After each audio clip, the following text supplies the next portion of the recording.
Y vamos a ir al libro de Génesis. Como la mayoría sabe, estamos analizando en este tiempo lo que realmente Dios ha querido plasmar, especialmente a través de la creación. Estamos analizando y también los invitamos a los que no participan los domingos a las 10 de la mañana, una hora antes del culto. Estamos haciendo un análisis un poco más profundo de lo que vamos a compartir también hoy. Así que si quieren participar, los animo. Es un lindo tiempo para descubrir más a Dios. Y en Génesis 1, nosotros ya hace del domingo pasado que venimos hablando de que el relato de Génesis, muchas veces nosotros nos hemos acercado al relato como si el relato de Génesis fuera un relato de encontrarle ciencia al relato. Es decir, yo necesito saber cómo es que se crearon las cosas, cómo es que no había nada y ahora hay un montón de cosas, de qué está hecho la tierra, ¿no? Nosotros por ahí decimos que el polvo de la tierra tiene ciertos elementos químicos y entonces comparamos la tierra y tratamos de encontrarle una respuesta científica a este relato, que si bien obviamente es Dios creando todo lo que nosotros vemos, el relato tiene un propósito, una intención. Y les voy a dar un ejemplo que a mí me ayudó, y quizá por ahí ustedes también. Vamos a suponer que uno pueda, bueno, allá atrás hay un reloj arriba, y uno pueda analizar las partes del reloj. Uno puede, inclusive, no sé, científicamente analizar si está hecho de madera, cómo está compuesta la madera, cómo está compuesta el metal, o cómo hace funcionar el sistema que tiene con una pila o conectado a energía, cómo hace que funcionen las agujas del reloj, una más rápido, otra más lento y otra mucho más lento, ¿no? Y uno puede analizar el reloj, puede ver las partes, puede, insisto, científicamente analizar las partes, ver que las agujas son de metal, de madera, lo que sea. Pero otra cosa que no puedo descubrir analizando cada una de las partes del reloj es cuál es el significado, cuál es la función final, cuál es el propósito del reloj. ¿Cuál sería el propósito del reloj? Dar la hora. O sea, yo no puedo descubrir analizando cada parte del reloj, no puedo descubrir cuál es su propósito. Eso está por fuera de las cosas materiales, ¿no? O de un análisis científico. Y lo que el relato de la creación está haciendo en Génesis 1, el escritor, algunos dicen Moisés, puede ser, Moisés está queriendo darme el propósito, la función final de la creación.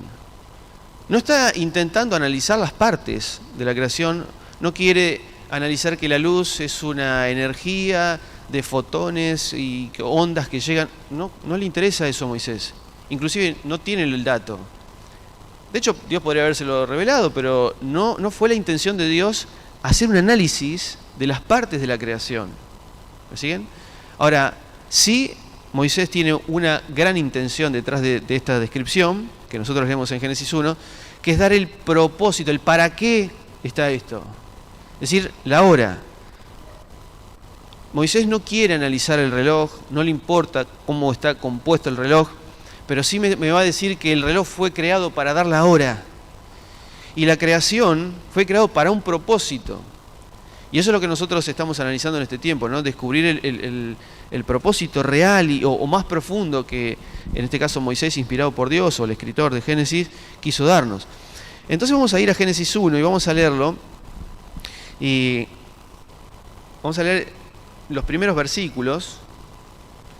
Y vamos a ver cómo Dios, y hacer un repaso de lo que vimos el domingo pasado y lo que también dijo Franco esta mañana.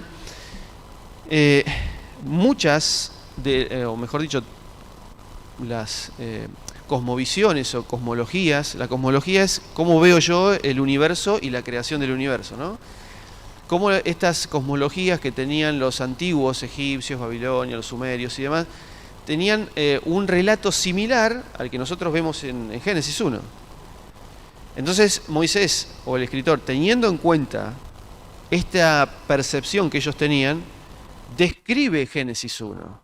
Y obviamente va a utilizar imágenes, va a utilizar lenguajes que son similares a los que se manejaban en ese tiempo, para hacer una descripción de cómo Dios va a acomodar, va a ordenar este universo, o mejor dicho, la Tierra, para que sea un lugar específico donde Dios puede asentar su presencia, día 7, y Dios descansó, o sea, se sentó en el trono, para vincularse con el ser humano.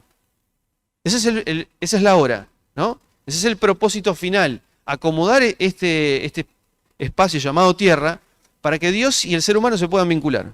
¿Bien? Ese es el propósito. No sé cómo, para Moisés no es que quería analizar, insisto, los elementos químicos de la tierra, del polvo. No, para nada. Simplemente él dice, Dios hizo muchas cosas con el propósito de vincularse con el ser humano. Entonces vamos a leer Génesis 1:1, y habíamos visto también el domingo pasado, que en un principio creó Dios los cielos y la tierra. Recuerdan que este es el título. Es decir, este es el puntapié inicial y yo acomodo lo que vamos a ver ahora. Dios en un momento quiso crear el cielo y la tierra. ¿Qué era el cielo? ¿Recuerdan? El lugar de Dios, el reino de Dios. El reino de los cielos se ha acercado. El reino de Dios, el reino espiritual, y también creó la tierra, que es el reino terrenal, el lugar donde vive el ser humano y demás. ¿Ven? Esos son los dos ámbitos que Dios construyó. En el versículo 2 me va a contar cómo es que estaba la tierra y cómo es que Dios va a acomodar esta tierra. Dice, pero la tierra llegó a estar, o sea, el reino del hombre, llegó a estar desolado, o sea, deshabitado, vacío, caos, decía Frank hoy, y había tinieblas sobre la faz del abismo, o de las aguas, y el Espíritu de Dios se cernía sobre esta faz de las aguas, ¿no? Por encima de las aguas. Entonces nosotros tenemos que hay desolación, hay caos, hay vacío, tenemos que hay tinieblas, hay densa oscuridad, no había luz, y también hay muchas aguas.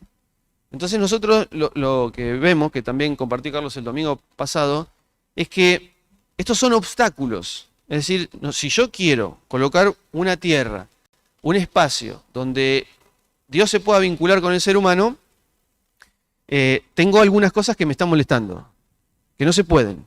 Hay desolación, hay vaciedad, es lógico, no hay vida. ¿Por qué? Porque todo es tinieblas.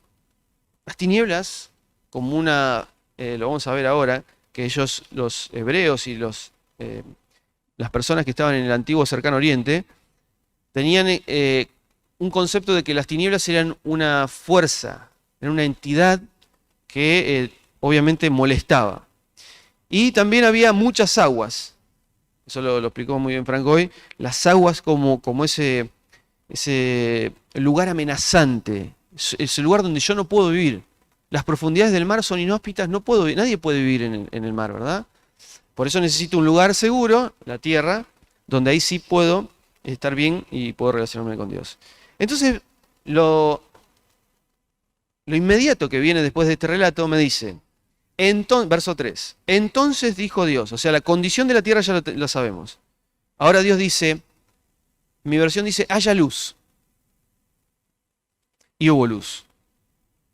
Y vio Dios que la luz era buena, y Dios hizo separación, primera separación, entre luz y oscuridad. Ahora, verso 5 dice, vamos a leerlo, lo leo rápido y después lo analizamos. Y llamó Dios a la luz día y a la oscuridad noche, y fue la tarde y la mañana día 1. Entonces, si nosotros tenemos un obstáculo que son las tinieblas, Dios dice, haya luz. ¿Qué es esta luz? Me gustaría que ustedes compartan conmigo. ¿Qué es la luz?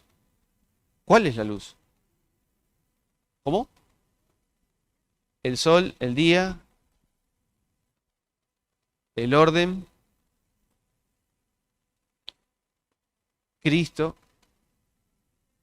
¿dónde se puede ver? Muy bien. ¿Cuál es la fuente? ¿Nosotros cómo conocemos cuál es la fuente de la luz para nosotros? El sol.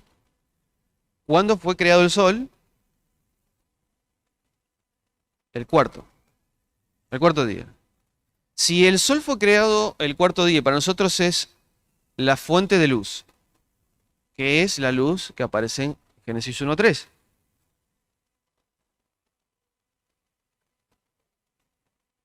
Su palabra. Ven que, a ver, lo que quiero expresar es que eh, es muy diferente nuestra percepción del universo a la percepción que ellos tenían. Para nosotros hoy la luz, no hay manera que no sea la fuente de luz es el sol. Cuando aparece el sol, aparece la luz. No hay otra manera. Pero para ellos no. Para ellos relatan cómo fue creado todo y lo primero que dicen es que hubo luz. Pero el sol todavía no existía. O no estaba en escena.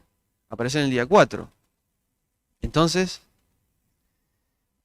miren qué sencillo que es para ellos. Por ahí nosotros complicamos un poco más. Pero, ¿vieron cuando nosotros vemos el amanecer?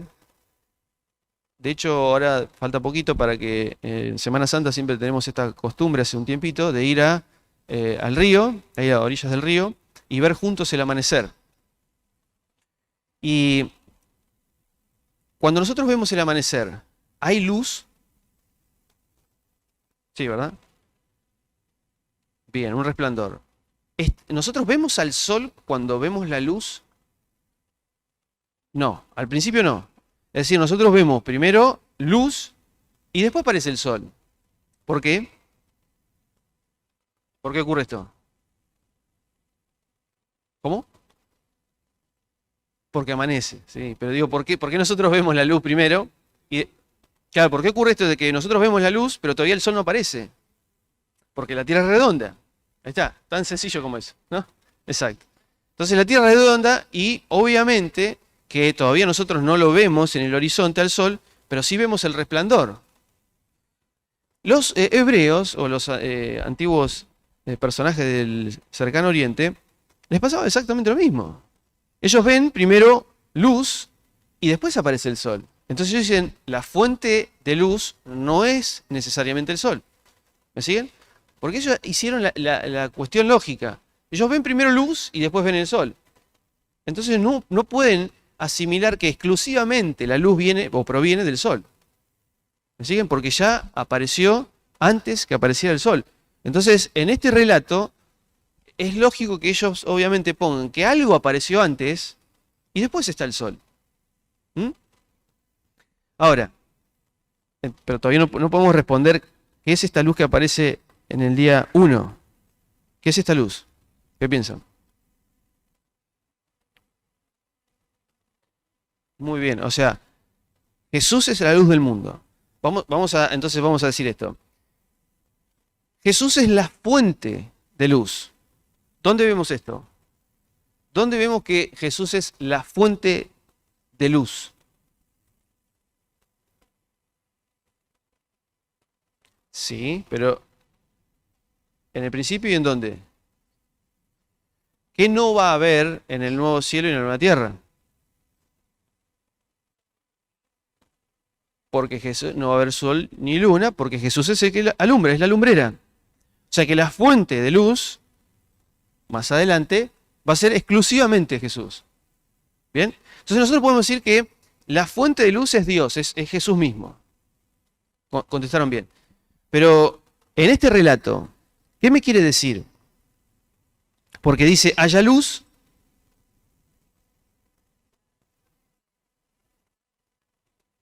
Ahí está, a ver. María de los Ángeles me dice que ahí aparece la luz y hay una separación. Y empieza un ritmo, que es luz, tinieblas. O mejor dicho, tinieblas, después luz. Tinieblas, luz, tinieblas, luz. ¿Qué me está diciendo esto? Día y noche. ¿Y qué me está dando este día y noche? El tiempo. ¿Ven? Es como si, ¿cómo hago yo para describir el tiempo? ¿Cómo hace un escritor 3500 años antes para decirme que en un momento empezó el tiempo? ¿O cómo hace un escritor para decir la nada? ¿Cómo hace alguien para describir la nada? Bueno, lo que está haciendo el escritor acá es decir, Dios trajo luz y ahora hay un ritmo, hay un tiempo. Primero las tinieblas. ¿Vieron que dice fue la tarde y la mañana del primer día? ¿Por qué los judíos tienen primero la tarde y después la mañana?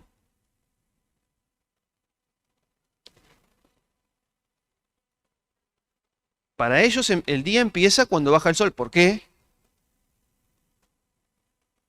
Porque primero son las tinieblas. Porque el relato de Génesis me dice que había tinieblas. Después aparece la luz. Entonces el ritmo es primero tinieblas y después luz. Por eso el día arranca cuando arranca la noche. Porque así empieza. ¿Mm? Digo para que podamos comprender cómo funciona en la cabeza de estos personajes de hace mucho tiempo atrás. Entonces lo que nosotros podemos ver es que cuando Dios dice haya luz, y vio Dios que la luz era buena, y Dios separó luz y oscuridad, empieza el tiempo, el ritmo, ¿no? La sinfonía es primero tinieblas, después luz, y después vuelve a haber tinieblas, y hay una esperanza de que va a volver a haber luz, ¿no? Y este proceso empieza. Y lo que hace Dios en el segundo día, verso 6, simplemente como para recordar, dice Dios haya expansión en medio de las aguas. Es decir, una expansión separa aguas arriba, como explicó Franco esta mañana, y aguas abajo. ¿Por qué aguas arriba? Porque llueve y de algún lado sale el agua. Para ellos ese era el pensamiento literal, recto. O sea, no hay profundidad. Acá hay agua arriba. No tienen el pensamiento de que el agua del mar se transforma, ¿no? en agua dulce y las nubes y no tienen ese pensamiento. Entonces hizo esa expansión, estableció separación, otra separación, verso 7, entre las aguas que estaban debajo de la expansión y las aguas que estaban encima de la expansión, y fue así.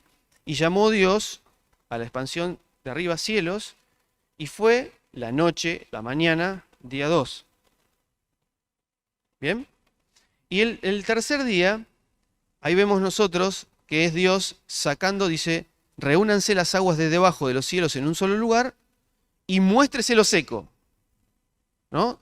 Franco nos explicaba esto, salió lo seco de debajo del agua. Y a lo seco llamó tierra. Empieza Dios, a ver, si yo les digo, ¿dónde estaba la tierra antes de que saliera a flote? Debajo de las aguas. Entonces lo que Dios está haciendo, como decía Carlos el domingo pasado, me está contando cómo redime, cómo salva a la tierra, que está en las profundidades del mar. ¿Ven? Que hay oscuridad y muchas aguas. Y Dios saca la tierra de debajo del agua. ¿Recuerdan a alguien en la Biblia que haya estado debajo del agua? Jonás. ¿Leyeron la oración de Jonás? ¿Cómo describe dónde está Jonás? Y Jonás está, y él dice, ¿cómo tú me has rescatado de la fosa? Me has sacado de las profundidades del mar. Entonces otra vez, y Franco también decía esta mañana, el pueblo de Israel pasó por las aguas para ir a un lugar de salvación. ¿Ven que esto de Dios rescatando de las aguas es una señal de redención, de salvación? ¿Hay alguien más que estaba en el agua y que fue salvado por Dios? Pedro, muy bien. Pedro camina sobre las aguas porque está con el dominador de las aguas, que es Jesús, ¿no? Camina. Jesús dice, vientos tranquilos, lluvia, no más, y él camina sobre las aguas. Está pensando en Génesis 1. ¿Y qué le pasa a Pedro? Se hunde, y Dios lo rescata. ¿Ven? Todas son imágenes que me refrescan el Génesis. Entonces, nosotros tenemos acá dos inconvenientes. No hay habitación, no hay vida, no hay nada. Solo hay tinieblas y hay agua. Dios controla las tinieblas, aparece la luz, las controla, no las hace desaparecer. ¿Vieron ese detalle? Dios no hace desaparecer a las tinieblas. Dios no hace desaparecer a las aguas, las controla. ¿Vieron que Dios dice que le pone límite al mar? ¿Hasta acá? Y ahora vamos a ver un pasaje, ordena que el mar llegue hasta acá. Ahora, si nosotros analizamos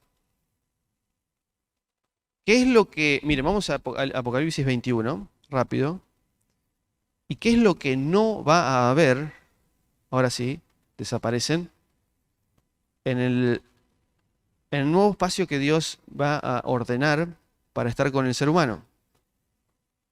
Apocalipsis 21, verso 1. Dice, vi un cielo nuevo y una tierra nueva. No nuevo como si fuera otra, sino esto es nuevo en el sentido de restaurado.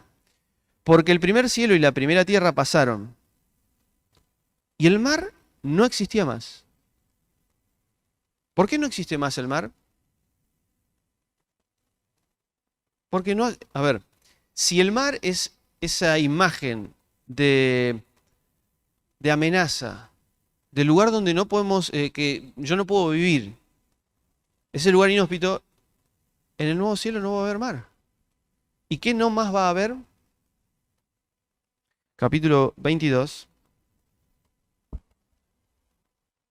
Sí, pero el verso 5, miren, 22:3 dice, y ya no habrá más maldición, lo que nosotros transformamos este lugar en maldición, ¿recuerdan? Dios bendijo y nosotros lo transformamos en maldición, sino que del trono de Dios, ahí está, ¿ven? Verso 5, ya no habrá noche, no hay necesidad de luz de lámpara ni de luz de sol, que supuestamente es la fuente, ¿no? Porque el Señor Dios resplandecerá sobre ellos y reinarán por los siglos de los siglos. ¿Ven que ahora Dios sí hace desaparecer? En el relato me dice que Dios controla la luz, controla el mar, controla estas fuerzas de maldad, podríamos decirlo de esa manera, pero ya en el nuevo cielo y en la nueva tierra no va a haber más esto. ¿Ven cómo está vinculando Génesis con Apocalipsis? Ahora, vamos a ver algunos pasajes que me muestran cómo es que esta idea se repite en varios pasajes de la Biblia. Miren, vamos al Salmo 36 rápido, 36:5, y fíjense cómo el salmista me está diciendo que la fuente de luz no es el sol, sino que es Dios mismo. Dice el Salmo 36:5. Oh Dios, tu misericordia llega hasta los cielos y hasta las nubes tu fidelidad. Primer nivel. Si el que estuvo esta mañana se va a dar cuenta. Tu justicia es semejante a los montes de Dios. Montes, tierra, nivel 2. Tus juicios al inmenso abismo. Nivel 3. Tú, oh Dios, preservas al hombre y a la bestia, al animal. Oh Dios, cuán preciosa es tu misericordia. Por eso los hombres se amparan bajo la sombra de tus alas. Serán completamente saciados con la grosura, así, lo mejor de tu presencia, de tu casa. Y los abrevarás, está hablando de tomar agua, del torrente de tus delicias. ¿Saben cuál es la palabra delicia? Edén. Se traduce delicia, pero es Edén. Porque, miren, contigo está el manantial de la vida. Y esta es la frase. En tu luz veremos la luz. ¿Ven?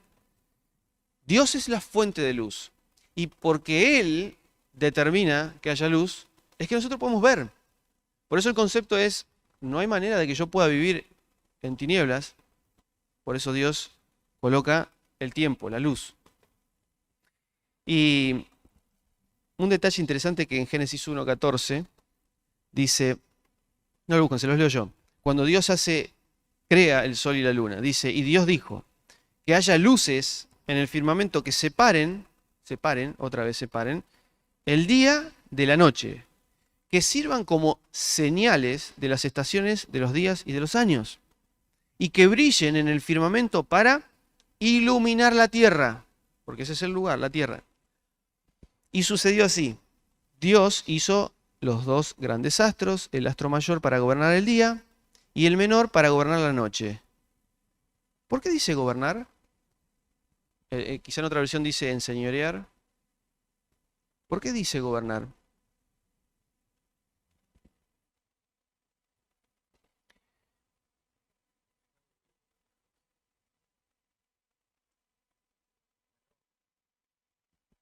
porque es algo que hace continuamente, poner orden.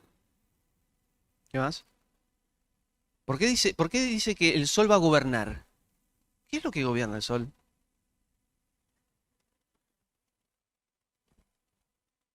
Patrick, ¿cómo? Produce vida. Porque produce vida. El sol es la fuente de luz y calor que produce vida. ¿Está bueno? ¿Algo más? ¿Cómo? Sostiene el sistema solar.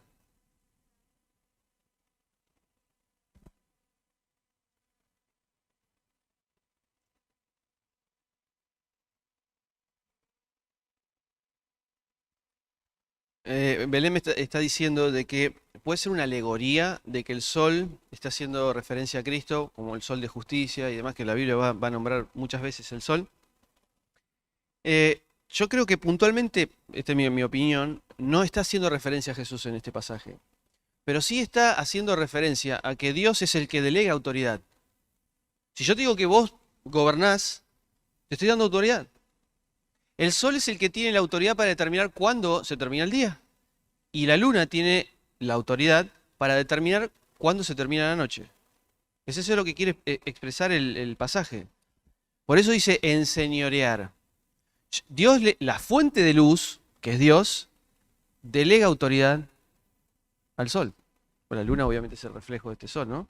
Entonces, Dios es delegando autoridad ahora en el sol para que el sol haga lo que Dios quiso hacer, que es traer luz. Bien, y hay otro detalle también que a mí me ayudó mucho a comprender esto, que fíjense cómo Génesis 1 de nuevo, en el verso 4, perdón, el verso 5, ¿a qué llama luz? Al día, ¿ven? Al día. Es decir, la luz no es ni los fotones, ni energía, ni nada por el estilo. Para el escritor, la luz es la claridad del día, nada más. ¿Mm? Bueno, y ahora vamos a ver varios pasajes que, insisto, hablan de esto. Miren, Isaías 61, no lo busquen, por ahí aparece en la pantalla, pero es para que vean esta idea de luz y oscuridad. Levántate y resplandece, que llega tu luz, le dice Dios al pueblo de Israel. La gloria de Dios amanece sobre ti, otra vez el amanecer. He aquí, las tinieblas cubren la tierra, densa oscuridad a los pueblos. ¿Qué está queriendo decir Dios acá? O el escritor, cuando está diciendo, las tinieblas cubren la tierra, que hay densa oscuridad a los pueblos. ¿Por qué usa esta imagen que está describiendo de los pueblos? En la condición en la que están, lejos de Dios, en impiedad, en maldad. ¿Mm?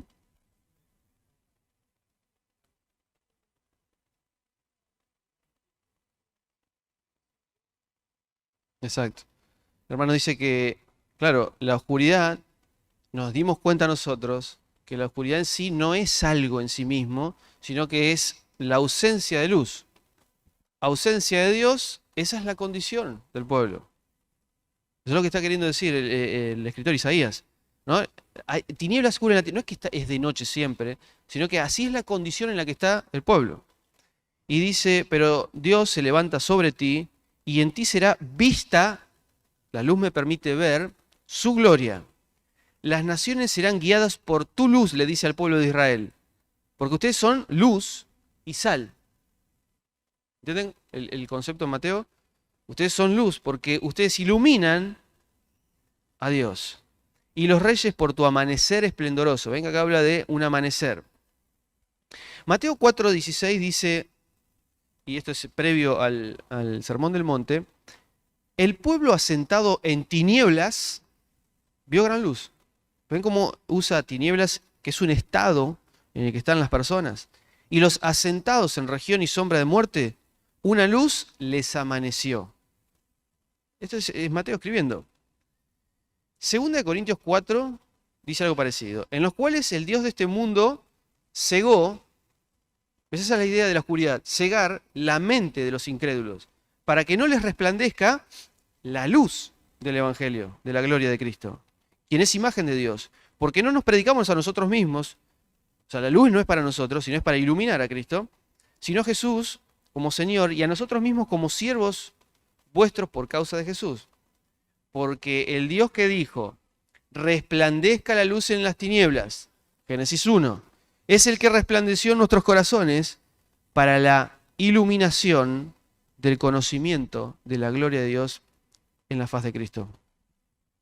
Y Hechos 26, 21, es Pablo predicando ante Agripa, y dice, por causa de esto, unos judíos me prendieron en el templo e intentaban matarme, pero con la ayuda de Dios persevero hasta este día, testificando tanto al pequeño como al grande, no diciendo más que lo que los profetas y Moisés dijeron que iba a suceder. ¿Qué dijeron? Que Cristo había de padecer y que siendo el primero en resucitar de los muertos, iba a proclamar luz, tanto al pueblo, a los judíos, como a gentiles. ¿Ven? Y vayamos juntos a Juan capítulo 1, y miren cómo lo describe Juan.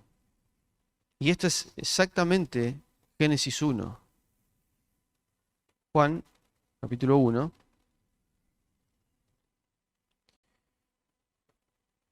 Dice, verso 1. Voy a leer algunos versículos antes y después nos detenemos en algunos. En un principio, Génesis 1, era el verbo o el logos, y el verbo estaba ante Dios, y Dios era el verbo. En un principio este estaba ante Dios.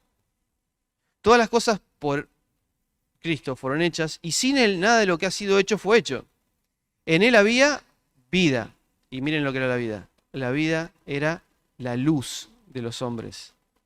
La luz resplandece en las tinieblas, pero miren este detalle, y las tinieblas no prevalecieron contra ella. ¿Por qué prevalecieron? ¿Por qué usa ese término?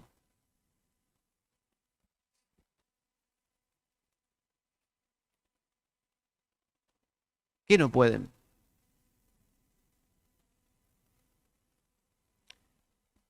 ¿Pero por qué el término prevalecer? Porque hay una lucha. Exacto. Recuerden, es un obstáculo lo que hay en Génesis 1 para el escritor. Hay una lucha, yo tengo que...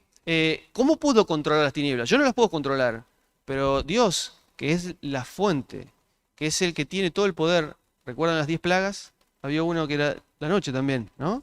Densas oscuridad. Es Dios manifestando que Él sí tiene el control y el poder sobre las tinieblas. Y el apóstol, o Juan, el escritor, dice en el verso 10, 1:10, el que era luz, el que era la luz, ya estaba en el mundo, y el mundo fue creado por medio de él, pero el mundo no le reconoció. Y unas páginas más adelante, Juan 3:18, dice, quien cree en él no es juzgado. El que no cree ya ha sido juzgado, porque no ha creído en el nombre del unigénito Hijo de Dios. Y esta, fíjense cuál es la acusación. ¿Cuál es la acusación? Que la luz vino a este mundo de tinieblas, pero los hombres amaron más las tinieblas que la luz, porque sus obras eran malas. ¿Por qué alguien amaría más la luz que las tinieblas?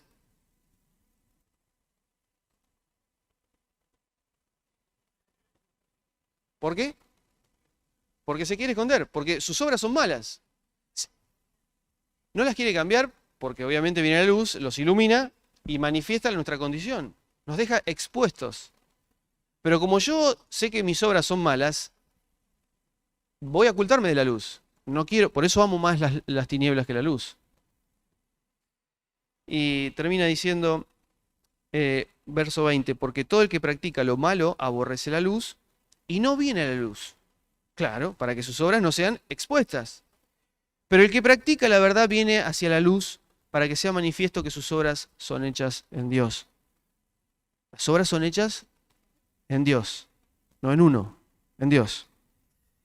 Y para terminar, vamos a ir a Primera de Juan, y con estos conceptos que salen desde Génesis, vamos a analizar Primera de Juan capítulo 1.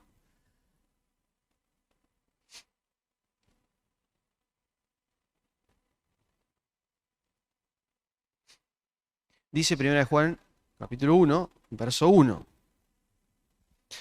Otra vez Juan arranca una carta diciendo lo que era desde un principio.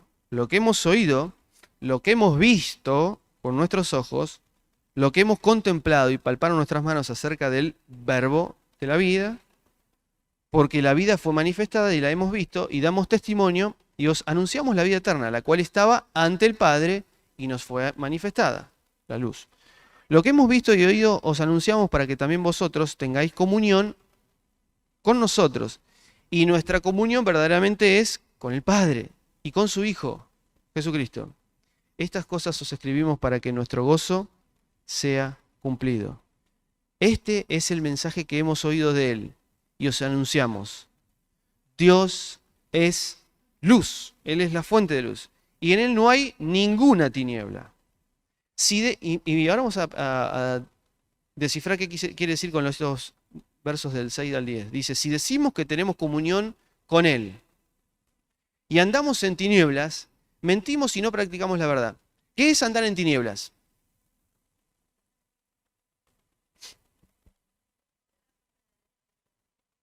Bueno, a ver, yo recibí, no sé si escucharon atrás, pero recibí varias respuestas.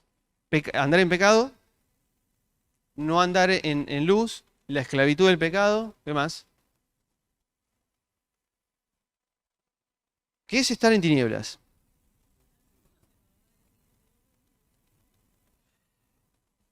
Isabel hace una ecuación lógica. Si Dios es luz y yo estoy en tinieblas, es porque no estoy vinculado con Dios. Pero cuando yo leo estoy en tinieblas, ¿en qué estoy imaginando? Una persona, ¿qué hace una persona que está en tinieblas? Bueno, desorientada, perdida. No ve. No ve. ¿Qué es lo que no ve?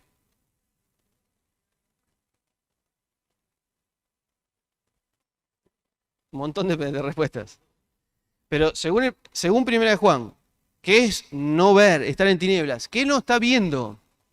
Miren, vamos a leer de nuevo. Dice, si andamos, perdón, es verso 6. Si decimos que tenemos comunión con Él, pero andamos en tinieblas, mentimos y no practicamos la verdad. Pero si andamos en luz, ¿qué sería andar en luz? A ver. ¿Qué sería andar en la verdad?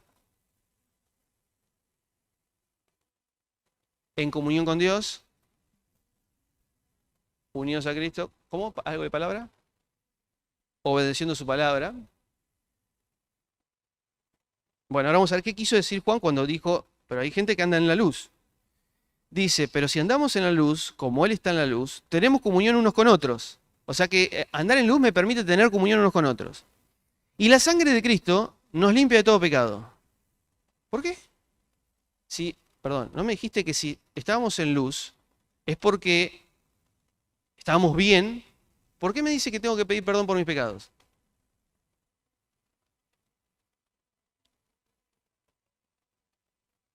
Ahí está. Bien. Ahí está. La luz me hace ver mi condición. Como yo estoy en la luz y mis obras son malas, pero quedo expuesto por la luz, ¿qué hago? Me arrepiento. ¿Qué hace Dios? Él es fiel y justo para perdonarnos. Porque si no, no coincide. Porque si yo digo, pero si andamos en luz, como Él está en la luz, tenemos comunión y la sangre de Cristo nos limpia de todo pecado. Pero si yo estoy en la luz, no necesito pedir perdón. ¿Se entiende lo que digo? O sea, Juan está diciendo que el que está en la luz necesita pedir perdón. Necesita el perdón de Dios. ¿Por qué necesita el perdón de Dios? Porque la luz lo ilumina. Miren, verso 8. Si dijéramos que no tenemos pecado, ¿ven? Nos engañamos a nosotros mismos. Y la verdad no está en nosotros. Es decir, que ¿alguno de ustedes tiene pecado? Amén, ¿eh? Amén. Bien. Porque es imposible no estar en pecado.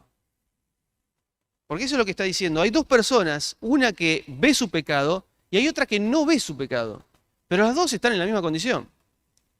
Ahora, la luz me permite ver mi condición y me permite arrepentirme y Dios me perdona por su fidelidad, no por mi fidelidad, está claro.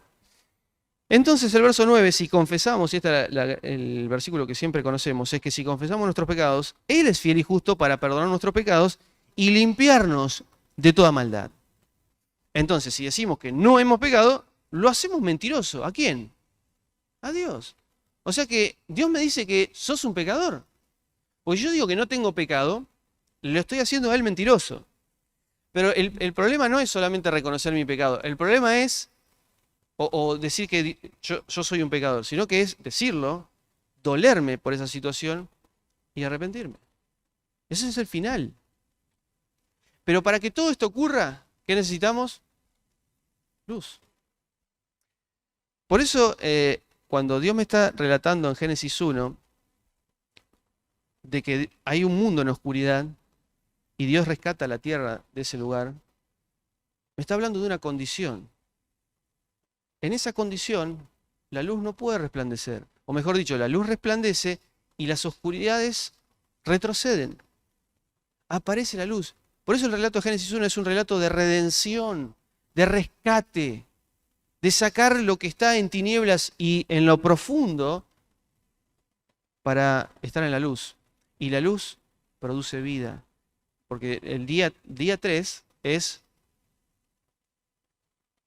el monte empieza a reproducirse, empieza a producir hierba, árboles, semillas. ¿Para qué? Para comer, para alimentar al hombre. Entonces es un lugar que empieza a fructificar. Nuestra vida en oscuridad no fructifica, no puede vivir, y nos saca el Señor de lo más profundo a un lugar donde hay luz. Y la luz nos ilumina, ve nuestra condición, y la luz ilumina a Cristo, y vemos su condición, y esa condición es la que en esta condición produce el fruto que nosotros nunca hubiéramos podido producir. Y empieza a haber fruto, el fruto del Espíritu, que insisto, son los frutos de Él. El amor, el gozo, la paz, la paciencia, la benignidad, la bondad, la fe, la mansedumbre, todo es de Él. Que Él vive, vieron cuando yo leía, y las obras que Él hace, las hace en Dios, porque es Dios el que produce esto. Por eso, vamos a leer un último pasaje, a ver si lo encuentro, está en Lucas 1. Y miren cómo va a decir, y vamos a redondear todo lo que estamos diciendo, Juan el Bautista, cuando describe que él va a ser el que va a anteceder a Jesús. Dice Lucas 1, verso 73. Así lo juró a Abraham nuestro padre. Dios le juró a Abraham nuestro padre. ¿Qué es lo que le juró? Nos concedió, miren, que fuéramos libres del temor al rescatarnos del poder de nuestros enemigos, ¿no? Al rescatarnos de las tinieblas para llevarnos al reino de su luz admirable. Para que le sirviéramos. Y miren el propósito final, y este es el objetivo del reloj, con santidad y justicia, viviendo en su presencia todos nuestros días. ¿Cuál es el propósito final de la creación, de la redención, de toda la historia bíblica? Es pasar la eternidad con Él, es vivir en su presencia todos los días. Nos rescató, nos hizo libres del temor, nos rescató de nuestros enemigos para que le sirviéramos con santidad y justicia, viviendo en su presencia todos nuestros días. Y miren ahora, y tú, hijo mío, serás llamado, está hablando Juan el Bautista, profeta del Altísimo, porque irás delante del Señor para preparar el camino, darás a conocer a su pueblo la salvación mediante el perdón de sus pecados, gracias a la entrañable misericordia de nuestro Dios, a su fidelidad. Así nos visitará desde el cielo el sol naciente, para dar luz a los que viven en tinieblas, en la más densa, en la más terrible oscuridad, para guiar nuestros pasos por la senda de paz. El relato de Génesis 1 no es un relato de descubrir de qué está hecha la luz, de qué está hecha la tierra, cuál es el cielo, es el primero, el segundo, el tercero. No es esa la intención. La última intención de la creación es vivir para siempre en su presencia. Es que Dios, el cielo, se una con la tierra, es decir, el reino de Dios y el reino del hombre. Hágase tu voluntad en los cielos o en la tierra como se hace en los cielos. Y es todo el tiempo Dios diciendo que hay dos espacios que tienen que terminar de fusionarse. Y Dios está redimiendo todo el tiempo. Pero el objetivo final es viviendo en su presencia todos nuestros días. Y para que esto ocurra, yo tengo que recibir la luz que ilumina la más terrible y densa oscuridad que hay en mi corazón. Cuando Dios ilumina lo más terrible que hay en mi corazón, no puedo hacer otra cosa que rendirme. Ahora, si yo me escondo, obviamente la luz no me ilumina y no puedo verme, y no puedo verlo, porque son los dos propósitos, verme a mí y después ver la magnificencia de nuestro Dios, contemplar su belleza. Si nosotros nos vemos a nosotros mismos y vemos al Señor, no hay manera que no caigamos rendidos ante sus pies. No hay manera que no nos reconozcamos como tales, que confesemos nuestras ofensas, que confesemos nuestro corazón endurecido, para que por la fidelidad de Dios nuestros pecados sean perdonados y Él nos lleve a un nuevo lugar, al que vamos a vivir para siempre, y es su presencia. Cuando la Biblia, especialmente en el Nuevo Testamento, habla de templo, no habla de este templo, no habla de una iglesia. Esta no es la casa de Dios. Esta es la casa de Dios, que Dios ha elegido morar en aquellos que han rendido su vida y han reconocido esa condición que tienen. Para que después va a haber un lugar físico y geográfico donde sí Jesús va a descender, y por eso ya no va a haber necesidad de luz, porque está la luz con nosotros, y no va a haber necesidad de mar, porque ya no hay más nada amenazante en ese lugar. Y vamos a vivir para siempre ahí. Pero hay una previa condición, que es lo que produce la luz en nuestras tinieblas, y es el reconocimiento de lo que somos. Es pedirle perdón a Dios por cómo está mi corazón. Y yo soy cristiano de hace años, también tengo la misma intención todos los días, o la misma inquietud e inclinación diariamente, de pedirle a Dios que siga iluminando mi vida y mi corazón y me haga sacar todo aquello que no me permite ver, que no me permite contemplar. Por eso, yo no sé cómo viniste esta mañana, pero si quizá en esta mañana, para terminar, vamos a orar, viniste y estás entendiendo lo que es el concepto de las tinieblas, cómo estas tinieblas son parte de nuestra vida. Hemos sido concebidos en tinieblas, vivimos en tinieblas. Y si estas tinieblas todavía están en tu vida y querés que Dios te ilumine, no que te haga perfecto, que te haga humilde para reconocer tu condición, Dios te invita a venir a la luz. Y para venir a la luz, lo único que tenemos que hacer es arrepentirnos, es reconocer nuestra condición y es volver a Él. Por eso si en esta mañana viniste a este lugar y querés entregar tu vida a la luz, pero miren que la luz va a ser complicada, porque la luz nos ilumina. Cuando mi casa está desordenada, preferiría que no haya luz, ¿no? Pero cuando la luz aparece, muestra todo lo que hay. Y la luz en esta mañana probablemente te esté mostrando todo lo que hay en tu corazón. Pero Dios dice, yo vine a rescatar, yo sé exactamente dónde estabas o dónde estás. Y Él quiere rescatarnos de ese lugar, para llevarnos al mejor lugar, que es su presencia, para vivir con Él todos los días de nuestra vida.